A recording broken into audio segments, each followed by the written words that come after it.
días, muy buenos días. Llegó el jueves 8 de septiembre del año 2022 y llegó con noticias, la mayoría de las cuales vienen de atrás. Sí. Vienen de atrás. Ayer se produjo una noticia positiva para la República Dominicana que ojalá Se mantenga. sí, porque implica un respiro para la economía. Se trata de los precios del petróleo que se desplomaron por segundo día consecutivo. Llegando a los niveles más bajos de A los este niveles año. bajos, $81. Sí. Fíjate que el subsidio del Estado para los precios de los combustibles es entre 85 y más. Sí. 85 y 115. De 85 a 115, correcto. Ese era el margen que había. De manera que ya no habrá subsidio, el gobierno se ahorrará ese dinero. Claro. Y lo podrá invertir en otras cosas. Sí. Sí se mantiene, porque la verdad es que los precios han estado subiendo y bajando. Sí, hay una inestabilidad muy fuerte. Una gran inestabilidad.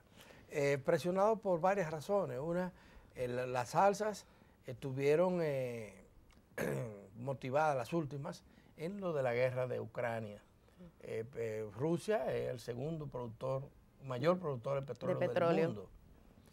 Y Rusia, pues, está embargada por parte de Estados Unidos, de la Unión Europea, y esto le impide que su petróleo llegue normalmente. Algunos países, sin embargo, dijeron, espérese un momentito, nosotros no podemos de la noche a la mañana cortar esto, porque no tenemos otra fuente de abastecimiento, otro mercado donde abastecernos. Y bueno, le dieron ese chance, pero entonces Estados Unidos estaba vetando los bancos y las operaciones bancarias. Entonces, ¿qué dijo Rusia? Si no es en nuestra moneda de rubro, no le vendemos petróleo a nadie. Entonces, ahí hubo dificultades. Aún así, algunos países le estaban comprando. Ahora Rusia está diciendo no va a vender nada. Ni gas, ni petróleo. Si continúan con los embargos, con el embargo. O lo levantan o dejamos eso así. Ellos han sobrevivido económicamente hablando, inclusive se está hablando de un excedente de dinero que pretenden invertirlo en China, que tendría Rusia. No quiere decir que no tengan dificultades, porque tienen que tener dificultades, Dicen, la Unión Europea, Estados Unidos, está inclusive prohibiendo la entrada de turistas de Rusia a esos países, y no le compran ni le venden. Eso tiene que tener un impacto en la economía local y en la calidad de vida de la gente. Pero bueno, eso sigue. Entonces ese es un factor. El otro ahora es que como consecuencia de todos estos fenómenos, las economías están en dificultades, las principales economías del mundo. Dificultades muy serias. Sí. Europa está en una situación bastante delicada por el tema energético, y eso, que no hemos llegado al momento más difícil, que sería el invierno, Adalberto Grullón. Pero con el tema del petróleo, bueno, es una buena noticia para República Dominicana, una economía que depende mucho de la importación de petróleo, pero el tema es que yo no sé hasta dónde esto se pueda mantener, no veo una tendencia muy clara. Cuando tú analizas, por ejemplo, los discursos, acciones y reacciones de los principales líderes, incluyendo los que están implicados de manera protagónica en este conflicto geopolítico, tú no ves una salida, tú ves que todavía los ánimos están muy caldeados, y eso pudiera seguir incidiendo en el tema del mercado. Hasta ahora las principales razones por las cuales el petróleo está bajando, inclusive hay una negativa, que es el temor a recesión económica. En el caso de Estados Unidos hay quienes apuntan que ya ha entrado en una recesión económica técnica. Y el tema también de China, que otro elemento de esta situación es tu ver cómo China, Rusia e India cada vez fortalecen más las acciones en conjunto. Ayer inclusive hacían algunos ejercicios militares juntos, y yo creo que es un elemento al que también hay que darle mucho seguimiento y prestarle atención. Sí, ahora el desplome del precio del petróleo no está determinado por la situación de la guerra, sino por los temores de recesión, y no los temores. Los niveles de recesión que han caído en varios países. Es evidente ya. Pero imagínate, Europa, la potencia económica más fuerte se llama Alemania, y después Inglaterra, y ambos tienen dificultades serias, sobre todo Alemania, que dependía tanto del petróleo y del gas, sobre todo del gas ruso. Dicen que Alemania dice que tiene un 80% de reserva del petróleo, que su reserva está en un 80%, pero dicen los analistas que eso duraría por 2 meses. aun cuando estuviera lleno, no le faltara gas, duraría 2 meses. Lo que quiere decir que no soporta el invierno, como tú señalabas. Sin embargo, Alemania está recibiendo petróleo de gas de Estados Unidos y de otras partes, sí, para compensar un poco su dependencia de Rusia. Bueno, el tema es que el petróleo bajó y que para los analistas económicos en el mundo, lo que está esto es un preludio de que la crisis económica viene, de que la recesión económica viene, porque hay temores de hacer contratos futuros. Sí. Si tú estás pensando que se puede tomar las economías, en el caso de la Unión Europea, de los países de la Unión Europea, y en el caso también de los Estados Unidos, y también otras naciones como Japón, la propia China ha tenido un crecimiento ralentizado en los últimos tiempos, no solo porque ha estado haciendo buenos negocios, sino también por la situación interna con relación al COVID. Sí, el tema sanitario sigue incidiendo en China. Hay restricciones todavía en algunas. Ellos tienen la política de COVID cero. Sí, y entonces te cierran fácilmente una ciudad completa, importante, independientemente de que sea industrial o no, y que se paralicen las fábricas o no. Eso está ocurriendo en China. Aquí, esto es un alivio para el gobierno, y se mantuviera fuera un gran éxito. Milis, en otro orden, hoy se va a conocer la sentencia contra los acusados de haber asesinado a Junior Ramírez, aquel profesor universitario, abogado, que tenía una asociación de abogados muy beligerante, muy activa, y que había denunciado casos de corrupción en la ONSA. Decidieron matarlo y materializaron esa intención. Claro. Hace 5 años de eso ya. Sí, es un proceso que ha durado mucho, evidencia lo larga que es la justicia dominicana, pero creo que también muestra una de las caras más fatales de la impunidad, porque lamentablemente en el caso de la ONSA ya habían trascendido, no solamente por la denuncia que había hecho el mismo Junior, sino por otros medios de comunicación que habían hecho investigaciones importantes en relación a la corrupción que había ahí con la compra de las guaguas, con la reparación. Tú tenías suplidores para temas de talleres de mecánica que trabajaban y tenían relaciones con el personal administrativo de primera línea de la ONSA, y esas denuncias recibieron oídos sordos. Ahí me llama la atención, Adalberto, cuando yo veo que algunos dirigentes de la oposición niegan que hay un cambio en la forma en que se reacciona hoy día ante las denuncias y los casos de presunta corrupción. Eso hay que reconocerlo. Y hay que reconocerlo porque hay que preservarlo. Tal vez si en su momento se le hubiese puesto atención a esas denuncias de corrupción en la ONSA, este profesor catedrático universitario estuviera vivo. Bueno, el gobierno del PLD le pasó eso. Leonel Fernández ha reconocido que él le dio mucha libertad a sus funcionarios. Danilo no ha reconocido nada. Y él no le daba ninguna libertad. Para nada. Él centralizaba todo, pero no atendía ninguna demanda. Él entendía que eso era problemas. Sí. Gente que quería hacerle daño al gobierno. Sí. Y está pagando las consecuencias. Pues yo supongo que Danilo Medina ha sufrido mucho con esto que le ha tocado tan de cerca. Mira, a su jefe de seguridad lo tienen preso, a su hermano está preso, aunque sea una prisión domiciliaria. 2 hermanos tienen. Sí. En esas condiciones, otra hermana acusada, ¿verdad? Por lo menos en el banquillo de la opinión pública. El banquillo de los acusados de la opinión pública no solamente está acusada, sino condenada. Y todo esto tiene que dolerle. Y el caso de la Procuraduría ni hablar, ¿verdad? Claro. Es serio. Y podrían ocurrir otros casos. Los gobiernos, hay una cosa positiva que hay que reconocérselo a Luis Abinader, es que él es capaz de rectificar y actuar rápido con las denuncias. Claro. Cuando la opinión pública, cuando la gente comienza a denunciar y se comprueba que esas denuncias tienen alguna validez, pues actúa rápido y eso le impide que los procesos avancen. Y sirven de ejemplo. Claro. Sirven de ejemplo. En la administración pública ha pasado eso. Hay mucha gente cancelada tras denuncias de la opinión pública y otras alejadas del gobierno, definitivamente, que sí, que eso ha sido positivo. Milis en Uribe. Y bueno, la magistrada Miriam. Ahí mismo en el ámbito judicial. Sí, sí. Ayer había un evento en la Escuela Nacional del Ministerio Público y ahí hubo una reacción de Miriam Germán a lo que ella ha calificado una campaña de descrédito del Ministerio Público. De ella, y nosotros aquí en Uno más Uno la habíamos de hecho también señalado, identificado. Ella dice que el Ministerio Público está expuesto a innumerables presiones que pretenden desmeritar su labor y que para eso se basan en campaña mediática y en juicios infundados.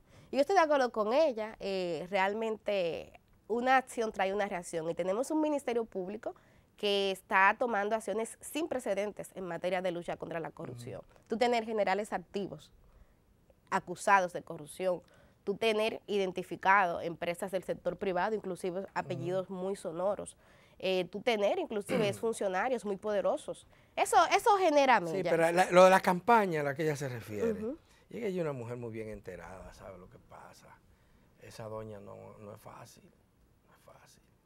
Ella sabe que hay campaña orquestada, claro, financiada, con mucho dinero, para usar los medios de comunicación.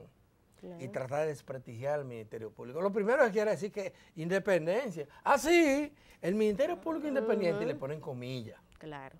Para querer decir que se trata de lo mismo de antes. Y no lo es. Mire, esa señora no ha ido a Palacio. Ni el presidente ha ido a la Suprema.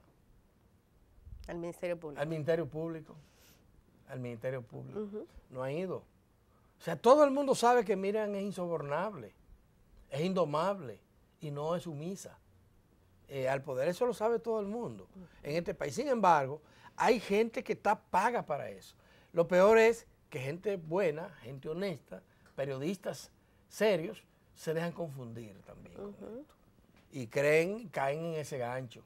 Sí, ella hablaba ayer de una palabra que a mí me llamó mucho la atención, de defensa anticipada. Sí. Defensa anticipada, y esto también obedece a que, como tú dices, hay recursos y hay personas inclusive que se dedican a alquilar la palabra y alquilar plumas, y lo están haciendo en el marco de este proceso, pero también de muchas personas que están poniendo su barba en remojo, porque están viendo la acción del Ministerio Público y dicen, bueno, hoy son estos, mañana puedo ser yo. Y por eso se suman a esa campaña de descrédito. Hay mucha gente que tiene cola que le pide. Claro, Adalberto, y tiene miedo. Sí.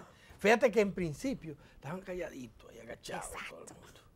Pero además tú sabes que el gobierno pasado invirtió mucho dinero en comunicación. Pero muchísimo. Mucho dinero. Uno ve a colegas que éramos reporteros juntos y son dueños, propietarios de medios de comunicación. ¿Millonarios? Millonarios. Ganan un salario muy bajo, claro, que predominan en este sector. Tú puedes tener 3 empleos, 4 empleos. Y te da trabajo de hablar de millones. Exacto, no se llega, ni siquiera así se llega. Eso es muy difícil. Y la inmensa mayoría de los periodistas, eso es lo que hacemos, trabajar mucho, duro. Pero hay quienes inclusive ni siquiera periodismo estudiaron, son los denominados comunicadores. Sí. Y ahora son figuras públicas, líderes de opinión, le llaman, con muchísimas influencias, y han hecho fortuna a través de la comunicación, han dejado cosas. Hay algunos que son profesionales en otras áreas y no viven de eso, viven de la palabra. Lo importante aquí es que la ciudadanía se mantenga activa y pendiente, porque esta es una conquista importante. El tener un Ministerio Público no se le debe aquí ni a ningún gobierno ni a ningún partido político. Es a la gente que salió, marchó y colocó el tema corrupción entre las principales prioridades. Entonces hay que respaldar a Adalberto, a ese Ministerio Público. Y recuérdate además, cuando faltando días todavía de la juramentación del nuevo gobierno, faltando días, había dudas. Sí. De si Miriam iba o no. Mira, a Miriam, y se eso levantó eso fue aclamación popular. Si el presidente no hacía eso, se cae el gobierno. Pero el gobierno lo ha reconocido. Claro. Lo ha reconocido. Nosotros estamos cediendo al interés popular, a la gente. Y qué bueno que sea así. Sí, hay que reconocerlo. Qué bueno que sea así. Ese es el camino que tienen que seguir los mandatarios que no quieren divorciarse de su población. Sí. Porque lo otro conduce a mal destino, Millicent. Mira, por último, Millicent, no nos olvidemos de educación. Ay, sí. Tal como se había vaticinado, el gobierno echó para atrás. Reculó. Se reculó. Y la población lo hizo, lo obligó. Claro, la oposición política, que no todos marcharon por el 4%, ahora son defensores. No solo que no marcharon, que se opusieron rabiosamente. Ahora son abogados. Abanderados. Va desacados. Y qué bueno que defiendan la educación. Pero hay que insistir, Millicent, hay problemas serios de gerencia. Sí. Y lo voy a decir ahora públicamente, otra vez. Me encantó oír al doctor José Joaquín Puello en este programa establecer un poquito cómo que deberían de funcionar las cosas en salud pública. Él decía, en salud hay dos direcciones un poquito paralelas. La dirección profesional, técnica, especializada, que es la de salud, sí, y la dirección administrativa. Entonces él dice, yo necesito gerentes buenos a nivel administrativo, que sepan de gerencia, que trabajen en eso, porque yo de eso no sé, esa no es mi especialidad. Mi especialidad es otra. Entonces, y ponía el ejemplo de la ciudad sanitaria. Dije, 100 millones de pesos manejarlo yo. No, directamente. No, ahí tiene que haber gente que sepa de eso. Claro. Manejándolo. Ahora, yo soy responsable, porque no puede ser cualquier gente. Y recuerdo que algo parecido lo dijo Obrador en México cuando llegó al poder.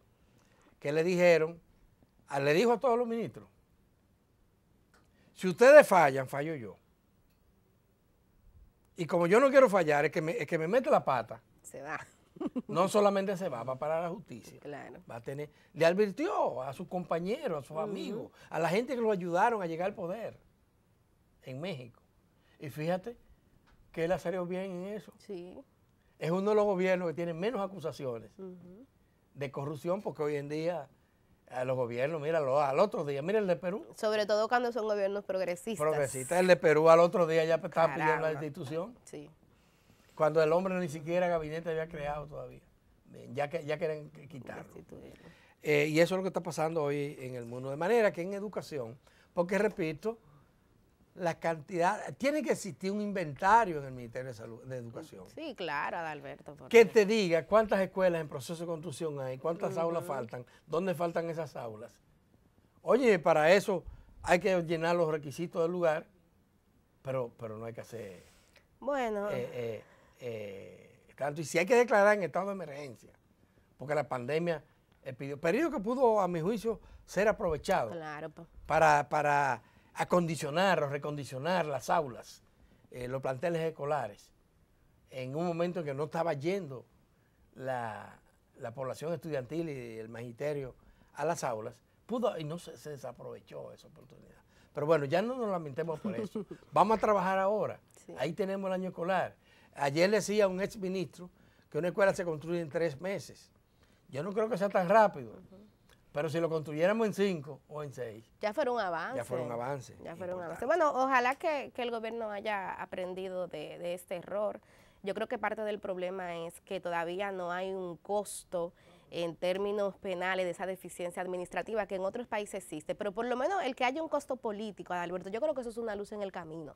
El tú ver cómo la ciudadanía se levantó nueva vez a reiterar esa necesidad que veía de que se mantenga la inversión en educación, yo creo que eso es importante. Ahora bien, hay una discusión todavía pendiente sobre el tema de la calidad de la educativa. Ese tema de gerencia que tú bien has señalado, creo que en algún momento vamos a tener que como sociedad retomar para garantizarlo, porque al final no se trata de gastar, pero tampoco de disminuir la inversión como quería hacer el gobierno. Es invertir, pero invertir mejor. Pero lo que el gobierno quería hacer, y eso es bueno, es interesante, porque hubo un diario que se encargó de precisarlo. Sí, el Diario Libre. Lo que quería decir es, oye, vamos a transparentar la realidad.